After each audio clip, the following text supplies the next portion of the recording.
Katanya telah bersabda Rasulullah SAW, barang siapa memberi nafkah dan mencukupkan pelihara dan jaga asuhan dua anak perempuan, masuk aku dan ia bersama-sama akan syurga seperti dua ini.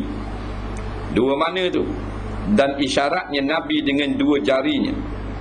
Kata Abu Isa At-Tirmidzi, hadis ini ialah hadis hasan lagi gharib daripada ini wajah. Kita bersambung lagi tentang fadilat jaga anak perempuan. Batu orang yang dapat anak perempuan tak usah duka cita.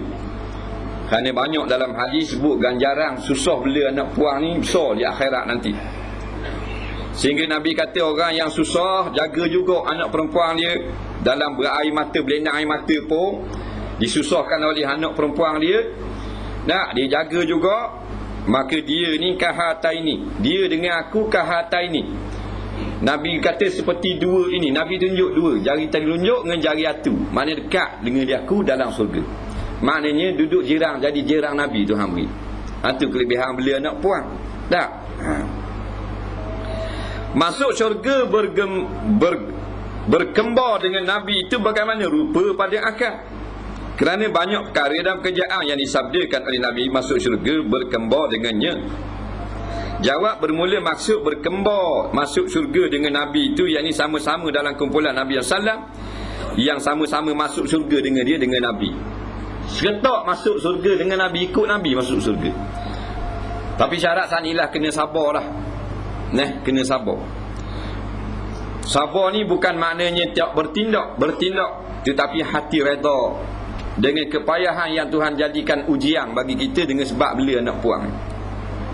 Kata Imam Nawawi dalam Syarah Muslim, pada beberapa hadis yang tersebut itu menunjukkan kelebihan berbuat baik kepada anak-anak yang perempuan dan memberi nafkah mereka itu dan sabar atasnya dan atas kiriang pekerjaan.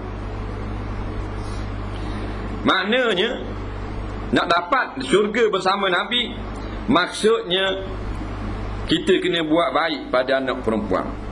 Di antara buat baik kepada anak perempuan, iaitulah kita tunaikan perintah, iaitu amanah Allah kepada kita apabila ada anak perempuan di tangan kita. Di antara kewajipan yang kita kena khabar kepada dia, iaitulah perintah menutup aurat. Maknanya kita ada anak puan, kita suruh dia tutup aurat. Dia degil pun suruh juga. Dia lawan kita pun kita ajar juga. Dia tak suka pun kita marah juga, nak suruh buat juga. Tu panggil kepayahan. Dia hak mudah ni senang je. Anak dia masuk umur 7 tahun dia pesang pakai tudung, kalau nak keluar dari rumah anak dia pun pakai tudung, pakai mati sekali tu. Tu mudah Nah, jarang dia gitu. Mereka agak lawang. Mereka agak begitu begini. Kata jangan tubik. Kata suruh masuk, tak masuk lagi. Banyak nak jaga anak perempuan. Tu je. Jangan berlaku maknanya anak kita ni pakai tudung dah, kerana kelet kita ngaji kita surau masjid. Tapi anak kita perempuan tak pakai tudung lah. Kalau cek tu lain lah, hak besar-besar. Hak cek tu latihan. Dia panggil latihan. Hak besar tu. Jangan ni anak 20 tahun tu tak pakai tudung. Mak oleh dah beli Mekah tudung. Beli dana ni mak beli Mekah tudung. Dah anak dah beli taxi. Kena sekekut dengan lagi. Tak? Maknanya benda ni nak orang ni bukan hukum ustaz. Hukum agama gitu. Bakat-bakat beki lah. Bakat-bakat beki. Tak ada orang sempurna belaka. Siapa dia? Beranak kalibat halu. Ada? Opang kat tangan. Beranak tu kalibat. Siap dengan bakat tudung, siap dengan bakakan ni. Ada. Messi akan suka. Ada. Ambil anak. Buat baik ke dia? Di antara buat baiknya, jangan kita jodohkan kepada orang yang fasik. Imam Ghazali rahimahullah ta'ala sebut dalam kitab Ihya Ulumuddin, termasuk bagi syarahnya, iaitu kitab Ittihafus Sadah, jangan kita kahwinkan anak perempuan kita kepada laki-laki fasik. Dah kahwin dengan ulama kan, hak dak fasik. Ya, dak ustaz pun orang biasa tak apa. Faham lagi? Tapi dak fasik, orang semayang dak tinggal. Ya dak kas gebang pun. Biar bakas luar pun anak dah kayu bot laki. Dah you bot kan haji. Biar dah kapiah pun. Tapi tak kerja-kerja pasang. Tekak tak ada rata, tangan tak ada gelang, time semayang. Dak, judi tak main, nombor ekor jauh sekali. Tak. Orang ngajar gitu pandang. Biar tak beli kitab pun. Tu dak fasik tu. Tengok ni sokong ulama. Tu tengok ke tu. Dak. Yang sokong kalau lihat awal. Lihat awal. Tak kita tak kata bati mana-mana sokong orang zalim. Masuk dengan ke? Tuan kata. Tak kira Malaysia dan ni Mesir pun. Tak. Dia gitu. Biar ada Aisyah pun. Nah, hak minta tu lah, tapi payahlah.